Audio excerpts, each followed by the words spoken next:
Hello,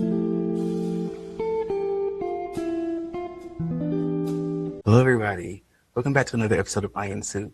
I'm truly happy to have our guest on today, Ms. Jasmine Alexandria. How you doing today? I'm great, thank you. Thanks for coming on. So you are a certified hypnotherapist, a sound therapist, and you do so many other things with your business and your career. You help so many people. Tell us a little bit more about that, how you got started. Yeah, so like you mentioned, I'm certified in hypnotherapy, energy work, yoga and sound. I incorporate shamanic and indigenous practices into my offerings. I specialize in intuitive guidance, so a form of coaching where it's more intuitive in the sense where I'm allowing the client or the person in front of me to really guide the session. So for me, how I got started was a personal journey of using all of these modalities for my own healing. Upon going to the Southwest Institute of Healing Arts, I had the opportunity to get credentialed and certified and to really put a structure and a framework behind my gifts. Um, so my offerings really incorporate a lot of those different elements together. I also host events in women's circles. I do shamanic journeys during those as well. So I'd say the bulk of like what I do is repatterning and reprogramming work. So all of the modalities lead to that at the end of the day. So yeah, for me, it's very deep and personal work. And after a period of time, I knew that I wanted to learn it so I could help facilitate it for others. Mhm. You talk about the deep and personal aspects of it. How does that help you with your business where you're connecting with others? What's the mission? Yeah, so my mission is to serve disempowered women in reclaiming their voice and reclaiming their essence, recovering from experiences that left them feeling, for whatever reason, disconnected from themselves. My vision behind that is creating sanctuary spaces where women can go to find refuge and respite and rest after such experiences. I really feel a calling towards supporting women who are recovering from abuse and domestic violence, who have really found themselves caught in those areas of oppression and creating environments where the recovery process can be as quick as possible. Um, yeah, it's personal to me in the sense where I have walked through those experiences and I had to climb myself out of a lot of ditches alone. And it created this desire within me of like, wow, like imagine if I imagined like if I had had X, Y, and Z, I felt like I would have recovered quicker. I would um, have had an understanding sooner of what had happened so I could apply the lesson that was needing to be learned and integrated through those painful experiences. I needed nervous system healing, major. That's something I'm still consistently, constantly working on is the health of my nervous system. So, um, going through that experience inspired this vision to like be able to create that for others, for myself in a way, and for others, so that we're understanding the connection between um, our individual healing and the suffering of others, and coming together with a shared intention of it's time, especially for women, you know, Yeah. to overcome these barriers that have been placed on us. Now, Jasmine, something I really want to dive into that you said was about the nervous system healing. I think Yeah, that's a part that a lot of people don't really know about, or they right. heard a little bit about it. Yeah. They don't really know what that means. What do you mean when you say Mm, nervous system right. So the nervous system is very complex in the sense it's very primal. So when we go through experiences that put our safety at threat, we have these main ways that we respond. So it can be fight, flight, freeze. There's also fawn, which is people pleasing. And oftentimes what happens is that the strategies are combined. So we'll develop multiple strategies, so we'll have main strategies that we go to when we're feeling in threat. So when we experience traumatic events, that energy of the trauma stores in our body. So from like readings I've had and research and education I've had around trying to understand it for myself, I came to realize through people that study trauma that trauma isn't the event itself, it's the after response of the event and what that scenario keeps recreating within the body, in the fascia, in the tissues. So the process of healing the nervous system is getting that energy out and flowing, because if not, in my experience, it's just like I'm still responding as if I'm under the same level of threat that maybe I once was when I'm not. So there's a lot of different ways to go about it, and it's what we're trained here at the Southwest Institute of Healing Arts to do, because it requires a mind, body, spirit approach, right? It requires, it's a very layered approach. And the nervous system is obviously, it's physical, it's in our bodies, but it's also energy. So, and then I'd say spiritually, when it comes to the nervous system and in this context, like spiritually, when we experience things that disconnect us from ourselves, we can fragment, and there can be parts of us that are just chilling out in these other dimensions, stuck in the past, unable to fully integrate. I believe in past lives, so I understand that there's a connection between what I'm experiencing now and what I've experienced way, way, way, way before. So the spiritual work can really bring those parts back into our vessel now so that we can become fuller and more whole. And we can also connect to our future self, and we can attune to our future self's vibration and connect to our nervous system to our future self. So it's like this constant opportunity to have our mind, body, spirit be on board and integrate pain so that we can, shed those layers and start to create new patterns in the collective consciousness, the collective psyche. I love that so much. So Jasmine, one thing you mentioned that I think is really important is the fragmentation of the self. Yeah. So a lot of times when we go through traumatic events, especially women who have dealt with traumatic individuals throughout their lives and are just realizing that, one, you don't have to deal with it and are just coming out of it. But as you try to become more whole, it's difficult to find those places, those pieces of yourself that you left everywhere. Yeah. How do you help someone even identify that they have those pieces, and then how you help them integrate that back without really tearing themselves apart because it's so painful?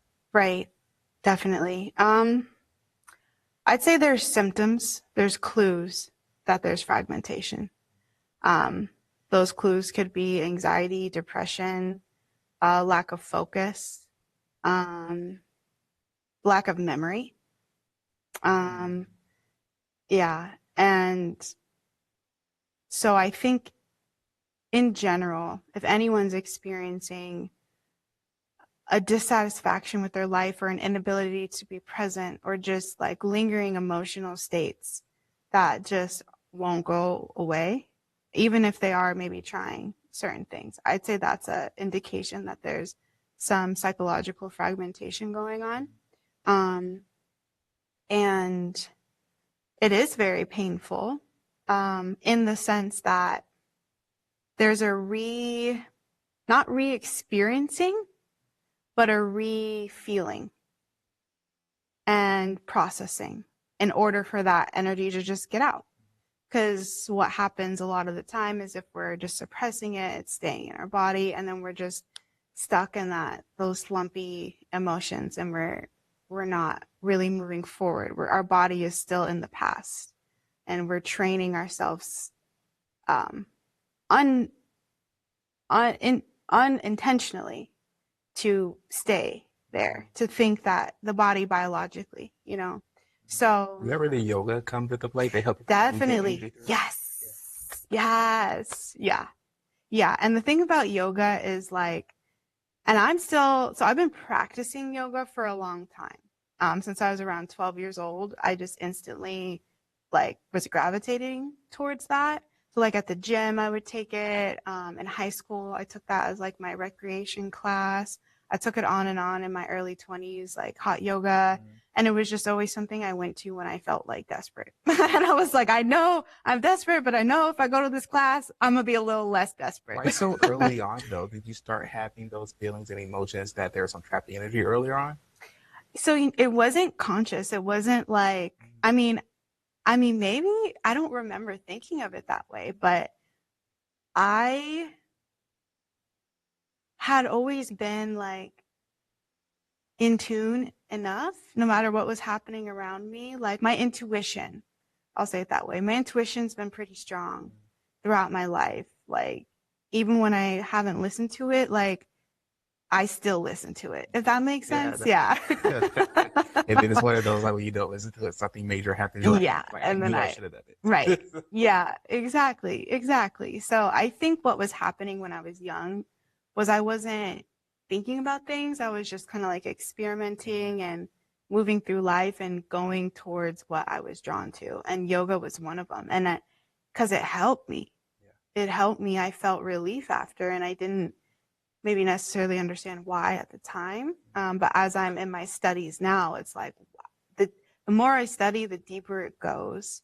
And the deeper it goes, not just for the energy coming out, but spiritually, the opportunity to connect into God, higher source consciousness through the practice of yoga, through a bunch of these different kinds of practices. That's what I think has always been my draw. I love that. When we're talking about this parts work and integrating everything, part that you touched on is not just the past trauma, but also looking towards the future self and Mm. integrating some of that energy. Can you talk a little bit more about that? Yeah, so it's like, and this is why I like hypnotherapy a lot, because we can tap into like all these things, and it's like it's seamless, like moving through time in that way. It can feel that way. And for the future self, I've found those practices beneficial because, like I was sharing about the body feeling trapped in the past, um, if we connect to an aspect of ourself that's in a different timeline, on a different timeline, living a different life, a different version of ourselves. And if we can train our nervous system to connect with that, um, because the body can get so used to feeling in those lower states, it brings us up, like our frequency goes up a little bit by attuning to that. Um, and we start to feel different. And um, from my understanding about the laws of the universe, it's like that's a way, that's a tool to help to start to emit a new frequency so that new things start to come in. So that's kind of like, again, like in some of my desperate moments where I was like, I don't know where to go or what to do next. I was like, okay, I believe that there is a version of me that's in a better place than I am now. So let me see what she's up to. And yeah, those practices have been very powerful for me, and they can be gentle too, because it can just be like a subtle shift. Like it's just a little bit like, wow, like I feel even just a little bit brighter, more hopeful, or more like aware that of something that I wasn't feeling before that. I Yeah. totally get that. A little bit of change here and there can make the biggest difference overall. Yeah. When you mentioned the laws of the universe, it sounds like you're referring to like the laws of rhythm and how everything in life ebbs and flows. How does that interplay with helping someone get from perhaps a life that they're living right now and manifesting something in the future, their greater best self? Yeah. So it's a devotion Mm. to, this is how I see it, a devotion to something greater than ourselves that keeps calling us forward and pushing us forward one step at a time. But we have to meet it halfway.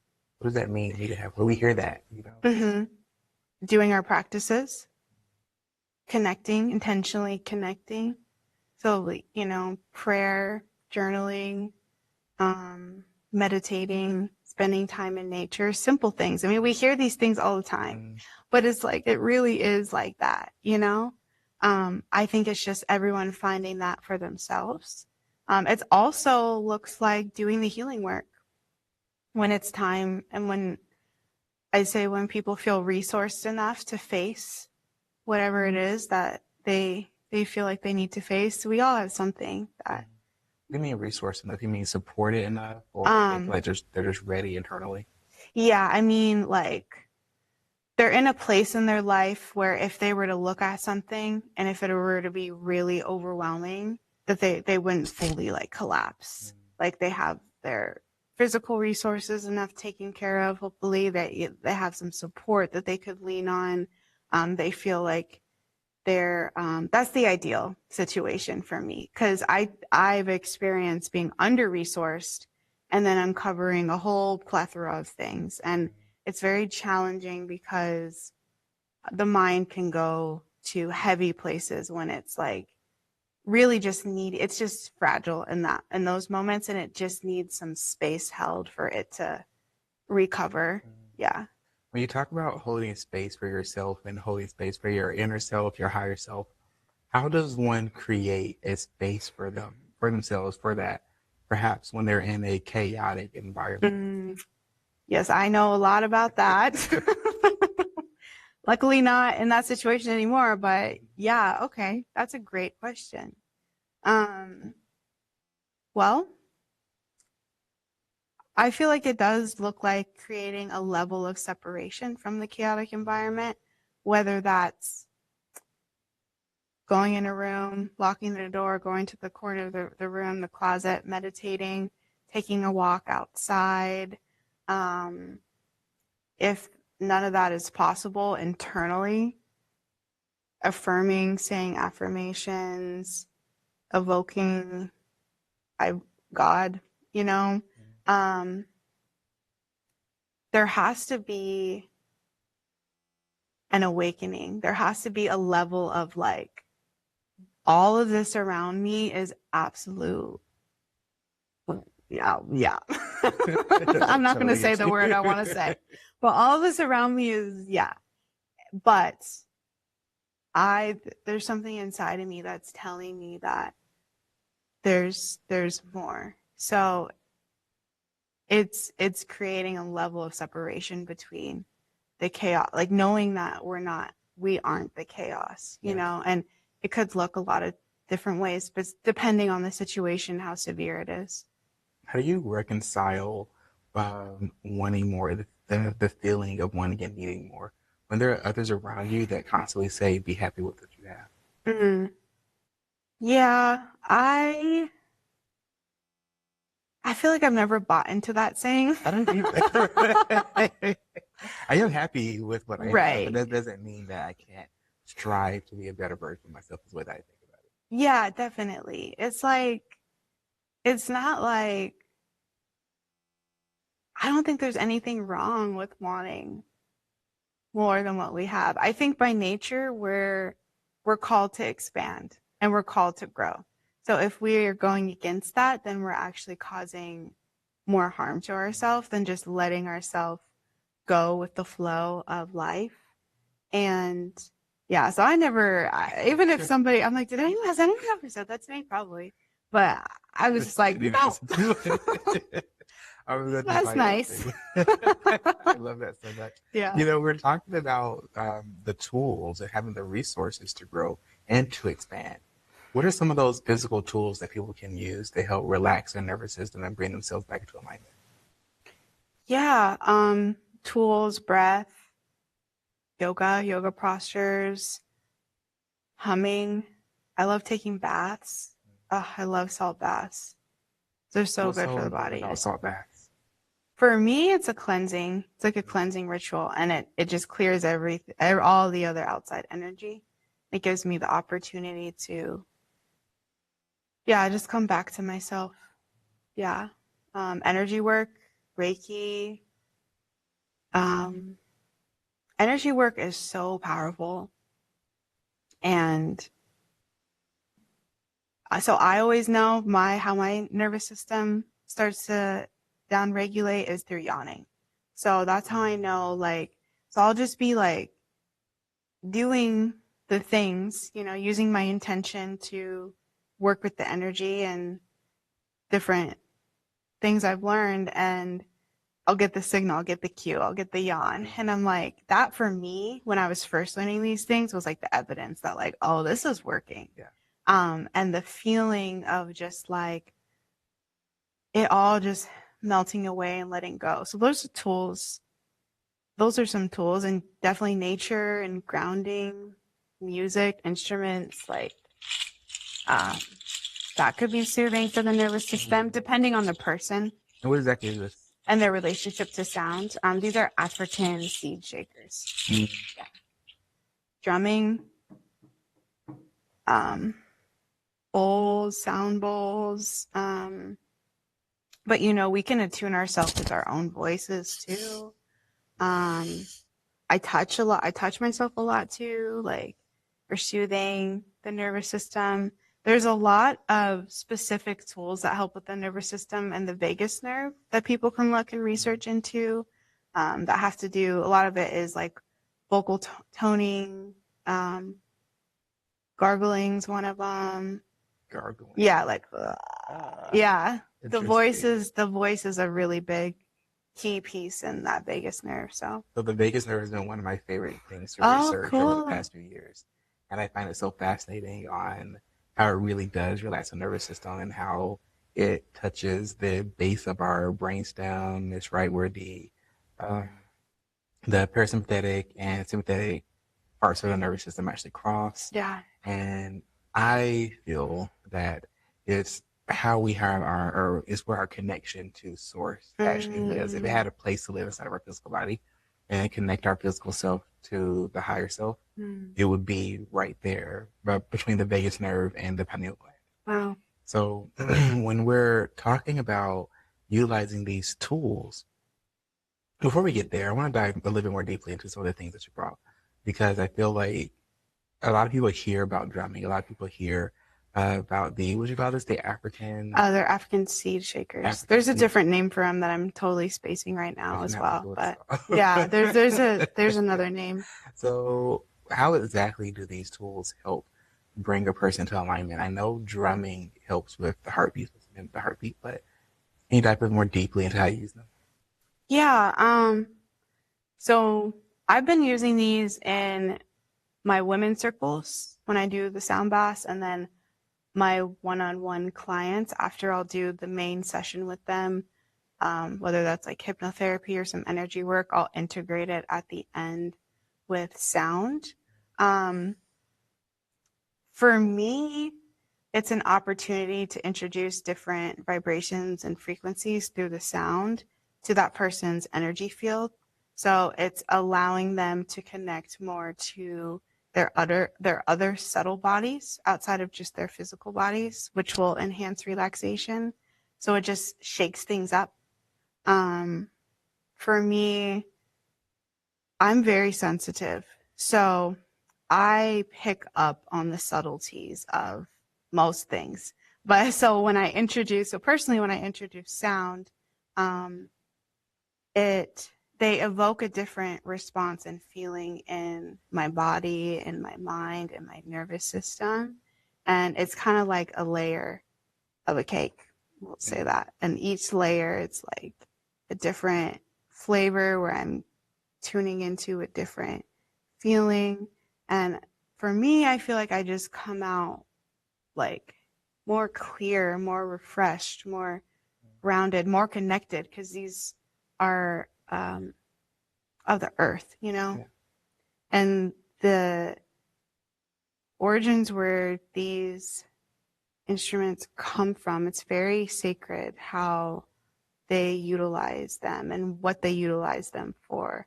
And it's a very, very deep, profound process. And, you know, it's my understanding that the earth gave them the instructions on what to do. And we're just like following suit, you know?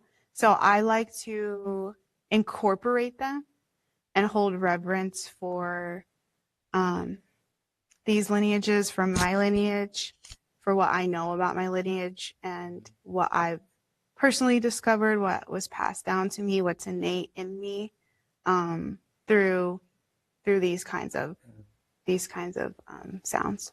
As the healing practitioner, do you ever feel as if the sometimes chaotic energy fields of the people that you're working on, especially in a group, do you ever feel that energy being brought onto yourself?